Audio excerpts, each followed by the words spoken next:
বন্ধুরা, আশা করি তোমরা এই অঙ্কটি খুব ভালো করে বুঝতে পেরেছো। আসসালামু আলাইকুম বন্ধুরা, তোমাদের নতুন পড়ার ভিডিওতে স্বাগত।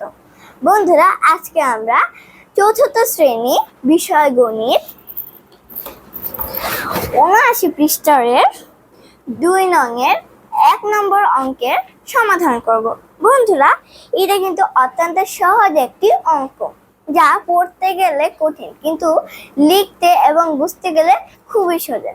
তো চলো বন্ধুরা, আজকে আমরা সহজ এবং খুবই নতুন একটা পদ্ধতিতে এই অঙ্কটা শিখে আসি। বন্ধুরা, পড়ার আগে একটি দোয়া পড়তে হয়। দোয়াটি হলো বিসমিল্লাহির রহমানির রহিম, রব্বি জিদনি ইলমা, রব্বি জিদনি ইলমা, রব্বি জিদনি ইলমা। এটি ৩ বার পড়তে হয়, তোমরা পড়ে নাও। বন্ধুরা, এই দোয়াটি পড়লে আমাদের যে পড়াটি পড়ব সেটি খুব সহজে মাথায় ঢুকবে। এটি আল্লাহর একটি নিয়ামত। বন্ধুরা, তো চলো বন্ধুরা শুরু করি। এখানে দেওয়া আছে ৫৬ বিয়োগ ২৪ যোগ ২০ সমান সমান ৫৬ বিয়োগ প্রথম বন্ধনী ২৪ বিয়োগ ২০।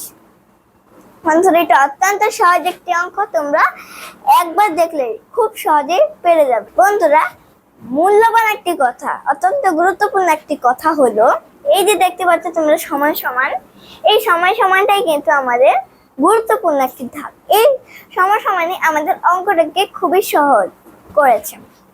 কিভাবে বলি, মনোযোগ দিয়ে শোনো। এই যে সমান সমানটা দেখতে পাচ্ছ, এটা কিন্তু দুইটা অঙ্কের মাঝখানে অবস্থিত।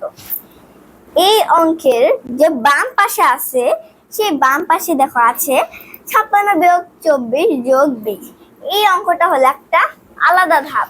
আবার এর ডান পাশে যেটা আছে দেখো ৫৬ বিয়োগ প্রথম বন্ধনী ২৪ বিয়োগ ২০, এটা আবার আরেকটা ধাপ। এই দুটো ধাপ আমাদের অতিক্রম করে আমরা এর উত্তরটা পেয়ে যাব।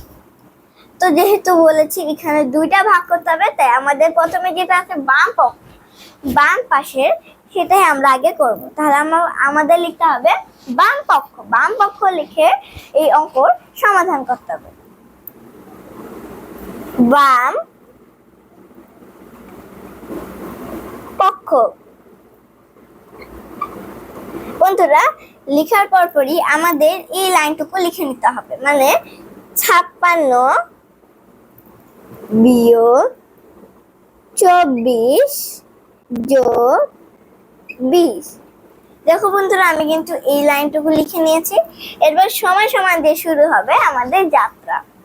দেখো বন্ধুরা, এখানে বলেছে প্রথমে বিয়োগ এরপর যোগ। তো আমাদের প্রথমে বিয়োগ করতে হবে, কারণ তিনটা তো একসাথে করা যাবে না, আমাদের ধাপে করতে হবে। তো যেহেতু প্রথমে বিয়োগ আছে, আমরা বিয়োগ করবো। আমরা ৫৬ থেকে ২৪ বিয়োগ করবো। তাহলে প্রথমে আমরা ৬ থেকে ৪ বাদ দিলে থাকে ২, ৫ থেকে ২ বাদ দিলে থাকে ৩, তাহলে আমরা এখানে লিখবো ৩, তাহলে থাকে ৩২। এখন আমরা ৩২-এর সাথে এই যোগ ২০ অ্যাড করব, তাহলে হয়ে গেল দ্বিতীয় লাইন। এরপর আমাদের তৃতীয় লাইনে যেতে হবে। তাহলে এখন আমরা ৩২-এর সাথে ২০ যোগ করব, তাহলে ০ আর ২ যোগ করলে হয় ২, ২ আর ৩ যোগ করলে হয় ৫। তাহলে বন্ধুরা কত হয়? ৫২। তাহলে আমাদের বাম পক্ষ সমাধান শেষ। এখন আমরা যাব ডান পক্ষে। আসো বন্ধুরা, তো আমরা এখানে লিখবো ডান পক্ষ। ডান পক্ষ। বন্ধুরা, একই রকম ভাবে এই ডান পাশের লাইনটা আমরা তুলে নিব।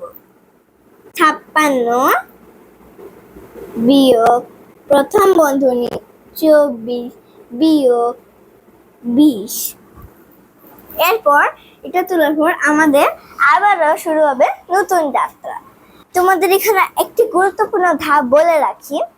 বন্ধনী হয় মোট ৩ প্রকার: প্রথম বন্ধনী, দ্বিতীয় বন্ধনী, তৃতীয় বন্ধনী। এই ৩টে বন্ধনী থাকে। আমি তোমাদেরকে পূর্বে ক্লাসে বুঝিয়ে দিয়েছি যে বন্ধনী মোট ৩ প্রকার: প্রথম বন্ধনী, দ্বিতীয় বন্ধনী, তৃতীয় বন্ধনী, এবং এর কাজ কি সেটা বলেছি। তা আমি যেহেতু বলেছি তোমরা অবশ্যই সেই ভিডিওটা দেখেছো। আর যদি বন্ধুরা তোমরা আমার ভিডিওটি না দেখে থাকো তাহলে আমার চ্যানেলে গিয়ে আমার পূর্বের ক্লাসের ভিডিওটি দেখে আসতে পারো, ওখানে খুব সুন্দরভাবে বুঝিয়ে দিয়েছি আমি। বন্ধুরা এরপর তাহলে বলেছি যেহেতু, তাহলে আমাদের কি করতে হবে, প্রথমেই 24 থেকে 20 বিয়োগ করতে হবে, কারণ এখানে প্রথম বন্ধনী আছে, সেই জন্য আমি এখানে লিখবো। প্রথমে লিখতে হবে 56, 56 থেকে বিয়োগ করতে হবে। তাহলে 24 থেকে 20 বিয়োগ করি, 4 থেকে 0 বাদ দিলে থাকে 4, 2 থেকে 2 বাদ দিলে থাকে 0, তাহলে আমি এখানে লিখেছি 4।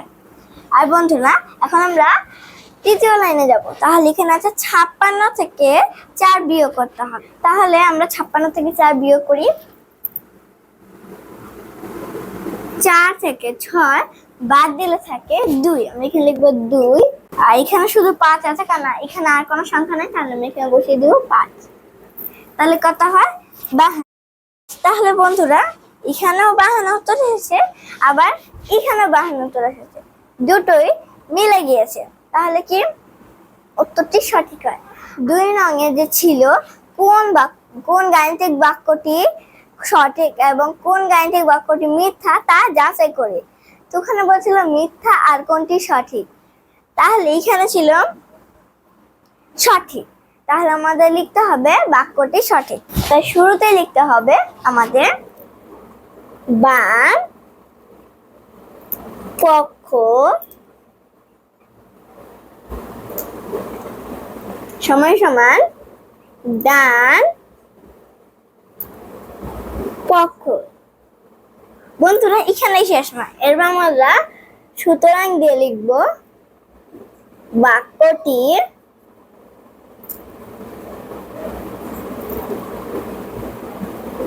সঠিক।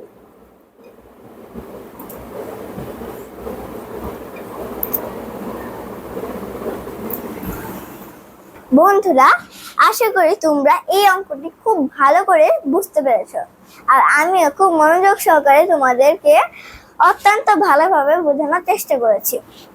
বন্ধুরা এখানে কিছু কথা বলি। এই যে অঙ্কটা যে দেখতে পাচ্ছ, এই অঙ্কটা আমি সহজভাবে করিয়েছি, কিন্তু এই অঙ্কটা দিয়ে যে থাকবে তা না, আরো অনেক অঙ্ক আছে বইয়ে, তোমরা সেটা চেষ্টা করতে পারো। আমি যত বুঝিয়েছি হয়তো তোমরা বুঝেছো, এই বোঝার কারণে বাকি অঙ্কগুলো তোমরা বুঝতে পারবে যে আসলে কিভাবে করিয়েছিলাম আমি, সেভাবেই তোমরা করতে পারবে।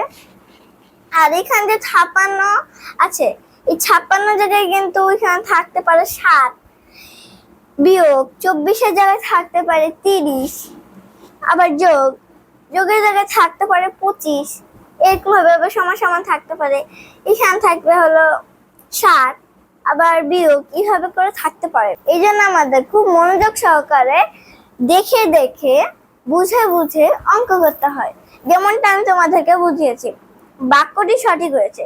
যদি এখানে 32-এর জায়গায় 33 হতো, ভুল হয়ে যেত না? মিস্টেক হয়েছে, মিস্টেক হওয়া যাবে না, ক্ষুদ্র ক্ষুদ্র ভাবে দেখে দেখে করতে হবে। তো বন্ধুরা এটা তোমরা মনে রাখবে যে অঙ্ক বুঝে করতে হয়। তো বন্ধুরা আজকের মতো আমি এখানে শেষ করছি, দেখা হবে পরবর্তী কোনো নতুন পড়ার ভিডিওতে। আজকের মধ্যে এখানে শেষ, সবাই ভালো থেকে সুস্থ থাকো, আল্লাহ হাফেজ।